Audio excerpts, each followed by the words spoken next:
Gente querida, estamos aqui de novo, eu e o pastor Antônio Júnior, meu amigo, e estamos fazendo uma série de vídeos e agora a gente está falando sobre as questões do Apocalipse.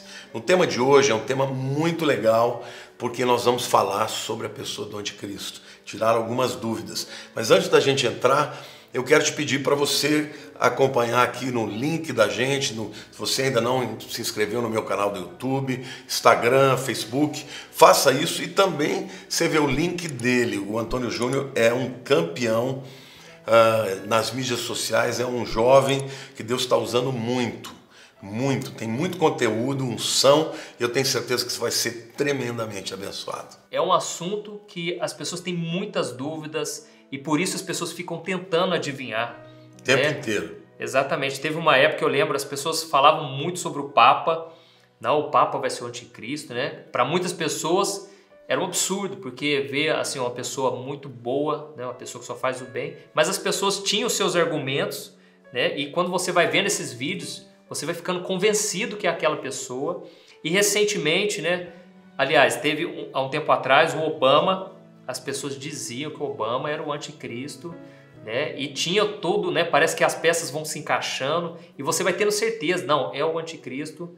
E aí depois veio o Macron, que é o presidente da França, né? E as pessoas, com todos os argumentos, diziam que era ele. E o que você acha, né? Na sua opinião? Tem alguém em vista que você supõe? Às vezes não é nenhum desses três, né? Não, o que você tem a dizer? Olha, Júnior, primeira coisa que a gente tem que entender, quem vai ser o anticristo? O anticristo, a palavra anticristo, ela tem dois significados. Uma é alguém que é contra, né? Certo. Mas também significa alguém que está no lugar de. A preposição anti no grego significa tanto no lugar de, mas também significa contra. Cristo, a palavra Cristo significa ungido, o rei. O Messias no hebraico, no Velho Testamento, e Cristo no Novo Testamento. Portanto, o anticristo, ele não vai ser um líder religioso só. Ele vai ser um líder político. Entendi. Na minha opinião, o anticristo não pode ser um papa. Se um papa ou qualquer outro líder religioso for o anticristo, for dessa trindade satânica, seria o falso profeta. Porque Satanás, ele representa o Pai, ele é o anti-Deus. O falso profeta é o anti-Espírito Santo. E o anticristo é o anti-Jesus, que é o rei dos reis. Porque Jesus vai governar no mundo. Então ele é um líder político. Então, na minha opinião, não pode ser um papa. Agora, como é que a gente vai saber quem é? A Bíblia diz que na hora que ele aparecer, ele vai ser revelado. Mas como é que vai ser essa revelação? É muito simples. Vai haver um acordo de paz. Desculpa só tocar num assunto aqui, né? Porque a Bíblia também fala do espírito do anticristo, né? Que eu creio que é o que já está sobre a humanidade. Isso, eu falo sobre isso depois. Tá o certo. espírito do anticristo está desde a época que Jesus veio. Ele já operava lá. É um espírito contrário a tudo que Jesus prega. Então você percebe, hoje o mundo odeia. Você pode falar de Deus que ninguém fique indignado. Mas você falar de Jesus, nos Estados Unidos, por exemplo, você não pode mais falar Merry Christmas, que significa Feliz Natal. É politicamente incorreto. Você tem que falar Boas Festas. Olha isso. Então, o espírito do anticristo é uma coisa. É algo invisível, que governa o mundo, influencia. Contra a vontade de Deus, contra Jesus. O anticristo é um homem que vai incorporar isso tudo. Aliás, ele vai literalmente incorporar Satanás. A Bíblia diz que quando ele receber aquela ferida mortal na cabeça, que ele vai aparentemente morrer, quem vai entrar é o diabo, o próprio Satanás. Mas como que a gente vai saber que a hora dele chegou? A Bíblia diz que ele vai ser revelado. Como ele vai ser revelado? Lá em Daniel capítulo 9, neste capítulo fala dele. E fala que ele vai fazer um acordo, uma aliança com muitos por 7 anos. Lá no caso é dias, mas ali um dia representa um ano. Então são 7 anos. O que vai acontecer? Que acordo de paz é esse? Nós estamos vivendo num mundo, qual que é o principal motivo de guerra mundial? É judeu contra muçulmano. Isso. E os cristãos ficam no meio dessas histórias, às vezes apoiam um lado, às vezes apoiam o outro. Ele vai fazer um acordo de paz por 7 anos, que na minha opinião vai ser o seguinte: o que Israel quer? Ser reconhecido como nação pelos árabes. O que os árabes querem? Eles querem parte de Jerusalém para ser a capital deles. E querem mais do que isso. Eles querem os territórios ocupados da Judéia, que fica em torno de Jerusalém. Hoje, esse território está cheio de judeus, tem mais de 500 mil judeus. E os árabes estão dizendo, esse território é nosso, nós queremos. Eu creio que o anticristo vai fazer o seguinte, olha, vamos fazer um acordo? Eu deixo vocês ficarem com esses territórios na Judéia, só que você não vai tirar o meu povo de lá, vocês vão conviver bem. E tem lugares em Israel que as pessoas convivem. Jerusalém tem cristão, tem armênio, tem muçulmano e tem judeu. Então, Antônio Júnior, Israel cede parte de Jerusalém e cede os territórios ocupados. Os árabes vão ceder parte do Monte Moriá, porque hoje já existem estudos arqueológicos que provam que o templo não estava onde está o chamado Domo da Rocha. O Domo da Rocha é aquela construção com teto de ouro que a gente sempre vê em Jerusalém. Sim. Antigamente se acreditava que era lá que estava o templo, mas hoje já existem muitos arqueólogos judeus dizendo que não está ali, está mais para a direita, para quem olha do Monte das Oliveiras. Então o que eles vão permitir? Que Israel construa o templo lá. Esse vai ser o acordo. Entendi. Ou seja, eu te dou metade de Jerusalém, você me dá um pedaço do Monte Moriá para eu construir o templo. Os árabes adoram na sexta, os judeus no sábado e os cristãos no domingo. Então eles vão dividir aquilo. Isso faz sentido porque quando a Bíblia fala sobre o templo que vai ser construído, o anjo manda que ao medirem o terreno, que não entrasse na área dos gentios. Então eles vão compartilhar o lugar. Então aparentemente o mundo vai dizer, olha que legal, esse homem que provocou essa paz, ele é o Salvador. Porque ele está acabando com as guerras. Você entendeu? Que hoje é o que mais angustia as pessoas, né? É o que mata todo mundo. Eu me lembro, desde que eu nasci, eu vejo essas guerras, né? E não é só entre judeus e árabes, porque eles também têm parceiros. Por exemplo, os Estados Unidos estão ligados a judeus, mas a Rússia está ligada aos árabes. A ONU inteira apoia os árabes. Então, esse cara, na minha opinião, vai ser o presidente da ONU. Você falou de Obama, pode ser que ele seja. Ele não é mais presidente dos Estados Unidos, mas ele pode virar um secretário-geral da ONU. Ele tem cara mesmo de que possa ser.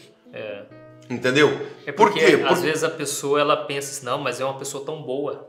Mas às vezes ser bom, às vezes pode ser usado pelo inimigo. Olha, o Obama inclusive é prêmio Nobel da Paz. E o anticristo vem com um discurso de paz. Então, pode ser qualquer um. Mas como que eu vou saber? Ao invés de eu ficar tentando falar fulano, beltrano, fica de olho nos tratados de paz. Quando estiver falando, olha, vamos fazer um tratado de paz, assim, fica de olho. Porque esse não vai ser um tratado de paz qualquer. Ele vai ser de 7 anos. E aí, Júnior, na hora que assinar, eu creio que a igreja vai ver. Na hora que a igreja, porque a Bíblia diz que vai vir a apostasia e ele vai se manifestar. A manifestação do anticristo para nós que conhecemos a Bíblia é a assinatura do acordo. Camarada, vai estar o mundo inteiro, a internet vai estar vendo, a televisão vai estar vendo, a Globo, todas as televisões vão estar cobrindo. Quando você viu o camarada que é o líder desse acordo assinando a canetinha, já confessa o pecado, dobra o joelho, porque você vai subir, meu irmão. Não é aperta o cinto que o piloto subiu, não. Dobra o joelho que você vai subir. Amém. Porque aí vem o arrebatamento. E aí é interessante falar também isso. Fala, o que mais que você tem de dúvida? Então, assim, ele vai ter poderes, né? O anticristo. E um dos poderes é esse, o poder de unificar. E nós vemos que já está acontecendo, né? A nova ordem mundial. Isso aí. Se você perceber, hoje a ONU já tem exército. A ONU já interfere em nações. A ONU vai ter poder para quebrar a soberania de um país. Por exemplo, ele vai ser um líder da ONU, então ele vai falar em nome de todas aquelas nações. Se tiver uma nação que não está andando direito, porque eles vão estabelecer o número da besta, eles vão estabelecer uma religião mundial, porque eles vão dizer o que separa os povos é a religião. Então nós vamos estabelecer uma religião mundial. Quem não concordar com ela vai morrer. Os primeiros 3 anos e meio, eu creio que serão anos de implantação. Porque como é que você bota uma marca em 8 bilhões de pessoas? É verdade. Entendeu? Então vai ter um tempo de implementação, ele vai ter programas de matar a fome do povo. Entendeu? Quem tem mais dinheiro vai dar para quem tem menos. Quem tem mais alimento vai dar para quem tem menos. Quem tem água vai dar para quem tem menos. E o mundo vai falar, poxa, esse cara está resolvendo os problemas do mundo. Ele é o Salvador. É verdade. Na hora que o mundo reconhecer isso e começar a adorar, eu não acho, estou dizendo aqui que o Obama tenha sido, mas você se lembra que quando ele ia para as nações, as pessoas ovacionavam ele, parecia um popstar. Então as pessoas, fica até um alerta para você, né? E para mim também. Nem todos que são bonzinhos, né, estão do lado de Deus. Pelo contrário, às vezes estão fazendo alianças com algo que é fora, que é contrário ao projeto de Deus, né? Então fique ao lado de quem está do lado de Israel. É muito importante isso, né? Nós temos o caso do Donald Trump, que está apoiando, e as pessoas o quê? Você pode reparar, ele não tem popularidade. Então nós muitas vezes hoje para o mundo é politicamente correto ficar do lado de Israel. Pois é, o Bolsonaro decretou, né, que ele vai estar do lado de Israel. Eu inclusive falei no primeiro culto depois da eleição, que eu tinha certeza que Deus vai abençoar o Brasil. Porque o Bolsonaro falou, eu vou governar com a Bíblia na mão e a Constituição. E ele falou, eu vou mudar a embaixada. Isso é um sinal de apoio a Israel. E a Bíblia diz para Abraão, abençoarei os que te abençoarem e amaldiçoarei os que te amaldiçoarem. Você sabia, Antônio Júnior, que há uma promessa no livro de Joel, capítulo 2, que Deus fala que julgará as nações na maneira como eles se portaram com Israel.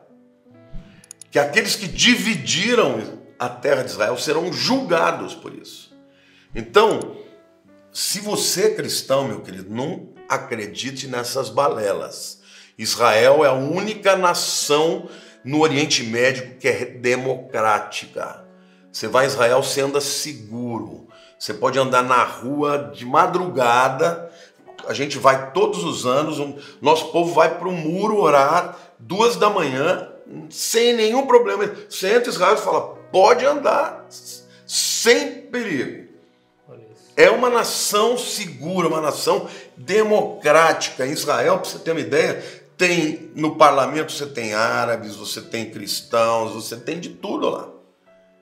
Agora, vai numa nação muçulmana perguntar se pode um judeu participar do parlamento. Não pode. Não pode participar de nada. Você não pode nem expressar a tua religião.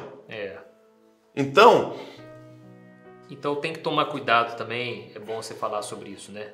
Com líderes que estão totalmente do lado dos muçulmanos, né? Porque a gente tem visto aí o Estado Islâmico e, né, a gente ama, respeita as pessoas, mas não tem como a gente, né, abrir as portas sabendo que eles não pregam o nosso Deus, pelo contrário, né, defende uma lei totalmente contrária à palavra de Deus. Então, peça discernimento, eu acho que é isso que nós estamos precisando nesses tempos, né? Eu creio que a Bíblia fala sobre você ter uma boa receptividade para o estrangeiro. Eu acho que essa é uma questão muito delicada. Nós precisamos amar, tem muita gente aí que precisa do nosso amor e a gente não tem que ter medo de que eles vão entrar aqui e vão mudar a nossa fé. Não, pode ser que Deus esteja mandando esse povo aqui para a gente evangelizar, né? Mas por outro lado, isso não pode também ser uma coisa que você abre de uma maneira indiscriminada. Por quê? Porque muitos estão entrando já com um objetivo missionário e, mais do que isso, terrorista. Entendeu? Há muitos anos atrás, o Anar Gaddafi falou assim, o líder da Líbia, ele falou, olha, vocês não se preocupem, nós não vamos ganhar o mundo com guerra. Nós vamos ganhar o mundo com filhos. Nós vamos mandar os nossos homens para todas as nações para converter as nações para o Islã. Então temos que ter os nossos olhos abertos com isso. Essa é uma questão a ser tratada com carinho, mas tem que considerar cada caso como um caso específico. É muito bom você falar sobre isso. E só para a gente encerrar, eu acho que vale muito a pena a gente falar sobre a marca da besta, porque muita gente já me perguntou, me manda pergunta direto, pastor, vai ser o chip mesmo que está tentando, né? Estão tentando implementar já tem usado, né? Como você vê essa marca? É algo que é simbólico? Já ouvi pregadores falando. Não é simbólico. Não é. A palavra lá é haragma. É literalmente uma cicatriz ou uma tatuagem. Ela não precisa ser visível. Na minha opinião, aquilo que mais se aproxima é um nanochip. Hoje você sabia que existem chips que já são introduzidos em pessoas, por exemplo, que têm diabetes? E esses chips, eles comandam a produção, a liberação de insulina.